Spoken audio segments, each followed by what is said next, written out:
Are we heading into a recession? Given everything going on from geopolitical tensions all the way to rising inflation, I don't know. Nobody does. But here are some powerful tips that can help you prepare for one. In this video, we're going to be tackling everything from spending habits to job security to investments and the rising rate of inflation. Let's start with the overarching goal here. Folks, in a recession, there is a lot of unknown and there's a lot of uncertainty. If you want to be able to ride through a recession, it's very important that you have wealth preservation. But equally important, you want to be able to put food on your table, which is basically income preservation. So what you want to do is build your cash positions and also maintain your income. So whether, stocks crash and you want to buy the dip, or you lose your job and you need money to survive, you have the money available to do so. So the first thing you want to tackle is your spending. With all the government stimulus money that we got in 2020 and 2021, let's face it, all of us have gotten accustomed to spending money on things we don't need. So if you want to preserve your savings, stop being a consumer. This is not the time to be buying a laptop or buying new furniture or buying a new car unless you absolutely need it. Cut down on all those luxuries you were planning on. If you were truly uncertain about your economic situation,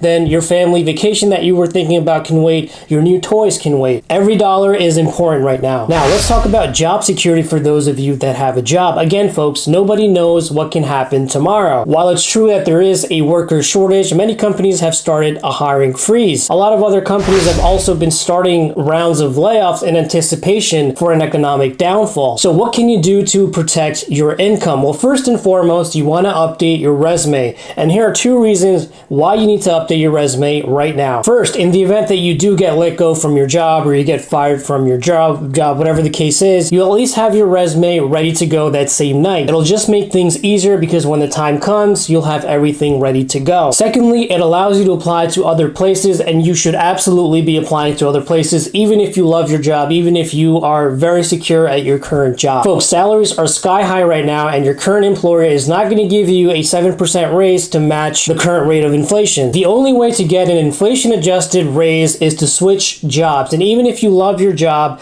I would say still go for it, still apply to places so you can at least see what's out there, and you can also get an ongoing experience of what it's like to interview and what kind of skills your industry is currently looking for. There's no harm in doing that. I'll even link down below in the description a sample of my resume that got me interviews at FANG, because before that, no one would even look at my application. Now, in addition to updating your resume, your goal should be to make your current job more secure. And how you can do that is giving your 110% at your job. Your goal should be to stand out against your peers, and you really want to try and be one of the top 5 performers in your organization so that it's less likely for you to be let go. By the way, if you have made it this far, consider subscribing to the channel for more content like this. Now, let's talk about investments. In this video right here, I go deep into investments and the theory around wealth preservation, so be sure to check that out. But just to touch on it at a high level, typically in a recession or a bear market, you really want to try to move away from assets that are overvalued because they're much more prone to devaluing at a much faster rate, such as tech stocks, for example. Now, some other topics I go into in that same video are how to get a 7% guaranteed return on your investment, how to ride the roller coaster, and how to potentially maybe just hold on to cash for more times of pain in the market that you could then take advantage of. Now, the final point I wanted to touch upon, and that's the elephant in the room, which is the rising rate of inflation. The two things you must do to battle inflation is, one, obviously increase your income, but then the second thing, which we discussed earlier, is to stop buying you don't need. If you stop buying shit you don't need and everyone else does the same exact thing, then, well, aggregate demand will level off and prices will come down. Now, the other thing too, we're all aware of the 2020 toilet paper crisis that had occurred.